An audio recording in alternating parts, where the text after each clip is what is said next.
ડેડિયાપાડાના ધારાસભ્ય ચૈતર વસાવાના ઘરે આમ આદમી પાર્ટીના મહિલા પ્રદેશ પ્રમુખ પાયલ સાકરિયાએ તેમના પરિવારજનોની મુલાકાત લીધી, તેમના બાળકો સાથે રમ્યા ને જે રીતે ધારાસભ્ય ચૈતર વસાવાના જેલવાસ ચાલી રહ્યો છે તેને લઈને તેમણે ચૈતર વસાવાના પત્ની વર્ષા વસાવાને હિંમત આપતા શું કહ્યું, વિગતે વાત કરીએ.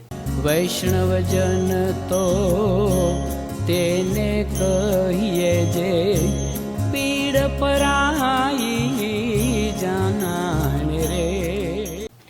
દર્શક મિત્રો, નવજીવન ન્યૂઝમાં આપનું સ્વાગત છે. હું છું ફૈઝાન. થોડા દિવસ પહેલાં વનકર્મીને માર મારવાના કેસ સંદર્ભમાં નર્મદા સેશન કોર્ટે મહત્વનો ચુકાદો સંભળાવ્યો હતો, જેમાં ધારાસભ્ય ચૈતર વસાવા તેમના પત્ની સહિત 9 આરોપીઓને દોષિત ઠેરવીને કોર્ટે 7 વર્ષની સજા ફટકારી છે. આ ઘટના બાદ આદિવાસી સમાજમાં ભારે આક્રોશ ફાટી નીકળ્યો છે. ઠેર ઠેર વિરોધ પ્રદર્શનો પણ જોવા મળી રહ્યા છે.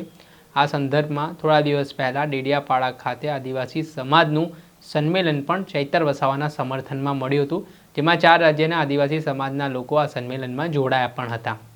ત્યારે આ પરિસ્થિતિ વચ્ચે આજે ડેડિયાપાડાના ધારાસભ્ય ચૈતર વસાવા વડોદરા સેન્ટ્રલ જેલમાં બંધ છે, તો તેમના પરિવારને સાંત્વના પાઠવવા, આશ્વાસન આપવા માટે આમ આદમી પાર્ટીના મહિલા મોરચાના પ્રદેશ પ્રમુખ પાયલ સાકરિયા છે તે ચૈતર વસાવાના નિવાસ સ્થાને પહોંચ્યા હતા, જ્યાં તેમણે ધારાસભ્ય ચૈતર વસાવાના પત્ની વર્ષા વસાવા સાથે મુલાકાત કરી હતી, ચૈતર વસાવાના બાળકો સાથે મુલાકાત કરી હતી ને આજે આખી પરિસ્થિતિ છે તેને લઈને તેમણે સરકાર પર આકરા પ્રહાર કરવાની શરૂઆત પણ કરી હતી.